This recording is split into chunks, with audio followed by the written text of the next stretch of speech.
శ్రీమాత్రే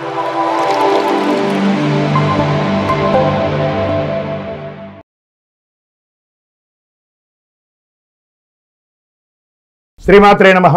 సద్గురు జ్యోతిష్యాలయం వారి యొక్క విశ్వావసునామ సంవత్సర 2025 మార్చి 29 నుండి మొదలు పెడితే మళ్ళీ 2026 మార్చి 28 వరకు వచ్చే ఈ తెలుగు నూతన సంవత్సరంలో వచ్చినటువంటి సంవత్సర రాశి ఫలితాలని మనం ఇప్పుడు తెలుసుకోబోతున్నాం. ప్రతి ఒక్కరికి ఏముంటుందంటే, గురుగారు నాకు ఎలా ఉండబోతుంది ఈ సంవత్సరం, నాకు ఆరోగ్యం ఎలా ఉంటుంది, నాకు ఐశ్వర్యం ఎలా ఉంటుంది, నా వ్యాపారం ఎలా ఉంటుంది, నాకు ఉద్యోగం ఎలా ఉంటుంది, నాకు అసలు ఉద్యోగం వస్తుందా రాదా, నాకు వివాహం అవుతుందా అవదా, నాకు సంతానం కలుగుతుందా కలగదా, నా వ్యాపారం అభివృద్ధి అవుతుంది, నేను విదేశాలకి వెళ్తానా వెళ్ళనా, ఎన్నో ప్రశ్నలతో కూడినటువంటి ఆ ప్రశ్నలకు సమాధానమే ఈ గోచార గ్రహస్థితి.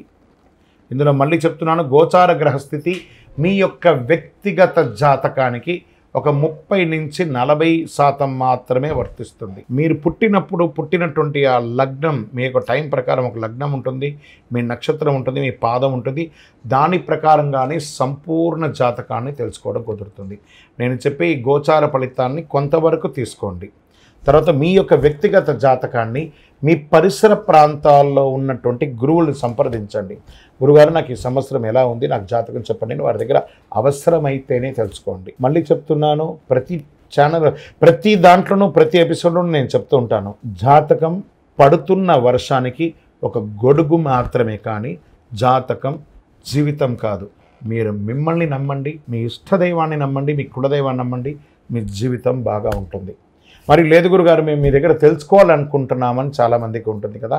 మా దగ్గర తెలుసుకోవాలనుకుంటే కింద కనబడుతున్న మా నంబర్కి మీ పేరు, date of birth, time of birth, place of birth WhatsApp చేయండి, కాల్ చేయకండి.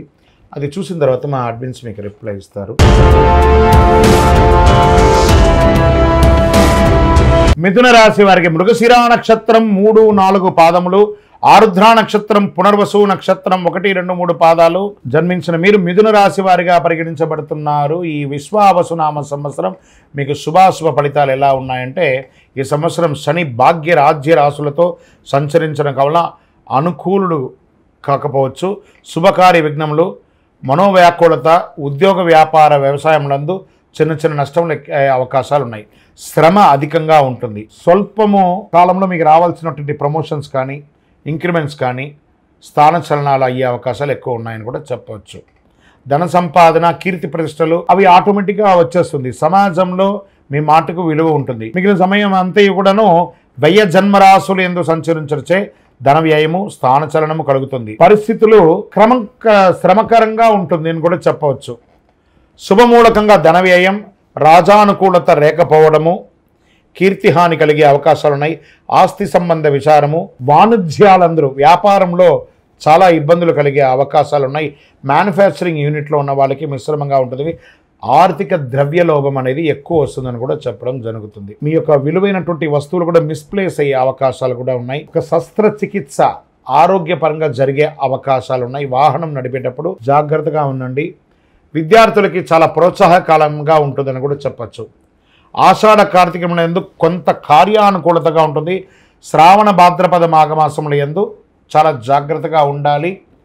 ప్రత్యేకించి డాక్టర్స్, సర్వీస్ సెక్టార్లో ఉన్న వాళ్ళకి ఇదొక మంచి సమయం అని కూడా చెప్పచ్చు. ఐటీ రంగం, మీడియా రంగం వారికి మిశ్రమ ఫలితంగా చెప్పడం జరుగుతుంది.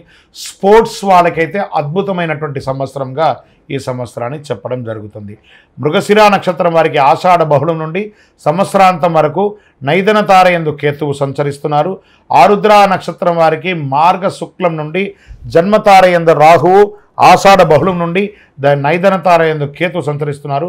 పునర్వసు నక్షత్రం వారికి సంవత్సర ఆరంభం తిరిగి భాద్రపద బహుళం నుండి మాఘ పూర్వార్థం వరకు జన్మతారయందు శని, సంవత్సర ఆరంభం నుండి కార్తీక బహుళం వరకు జన్మతారయందు రాహు సంచరిస్తున్నారు.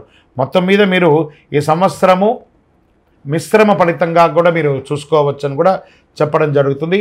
స్త్రీలు మీ యొక్క విలువైనటువంటి వస్తువులను కూడా చాలా జాగ్రత్తగా పెట్టుకోవాలి. విద్యార్థులు చాలా జాగ్రత్తగా చదవవలసినటువంటి ఒక సమయం అని కూడా చెప్పచ్చు. మీ యొక్క లక్కీ నెంబర్ 1 మరియు 3 అని కూడా చెప్పుకోవచ్చు. మీ పరిసర ప్రాంతాల్లో ఉన్నటువంటి ఏదైనా అమ్మవారి క్షేత్రానికి వెళ్ళి దర్శనం చేసుకోండి. శుక్రవారాల్లో అక్కడ నిమ్మకాయతో దీపం వెలిగించండి. దేవీ సప్తశతి చండీ పారాయణం చేయడం లేదా చండీ హోమం చేయడం లాంటిది చేయండి. మీ వయస్సు ఎంత ఉందో అన్ని సంఖ్యతో నువ్వుల నూనెతో మీ యొక్క ఇష్టదైవం కులదైవ దేవాలయంలో మీ యొక్క నక్షత్రం రోజు దీపం వెలిగించండి. ఇంకనూ సకల దోషాలు తొలగడానికి అతి అద్భుతమైనటువంటి అతి శక్తివంతమైనటువంటి ఈ కరుంగాళి మాలను ధరించండి. ఆయురారోగ్య ఐశ్వర్య భోగభాగ్యాలతో ఉండండి. ద్వాదశ రాశుల్లో ఉన్నటువంటి మీరు ఆయురారోగ్య ఐశ్వర్య భోగభాగ్యాలతో ఉండాలని అఖిలాండ కోటి బ్రహ్మాండ నాయకుడు శ్రీ ధర్మశాస్త్ర అయ్యప్ప స్వామి వారిని సదా సర్వావస్థలందు మీకోసం మీ క్షేమం కోసం ప్రార్థన చేస్తున్నాం. మీరు తిరుపతికి వచ్చినప్పుడు మన అయ్యప్ప స్వామి వారి 18 అవతారముల దేవాలయం జీవకోన తిరుపతిలో ఉంటుంది. రైల్వే స్టేషన్ నుండి బస్టాండ్ నుండి 3 కిలోమీటర్ దూరంలో. ఒక్కసారి పుట్టినందుకు ఒక్కసారైనా అందులో అడుగుపెట్టండి. అందులో 27 నక్షత్రాలను కూడా ప్రతిష్ఠ చేయబోతున్నాం త్వరలో. మీరు వచ్చి దర్శనం చేసుకోండి. మీ యొక్క దోషాలన్నీ తొలగి ఆనందంగా ఉండండి. వందే మాతరం, వందే మాతరం, వందే మాతరం. శరణమయ్యప్ప.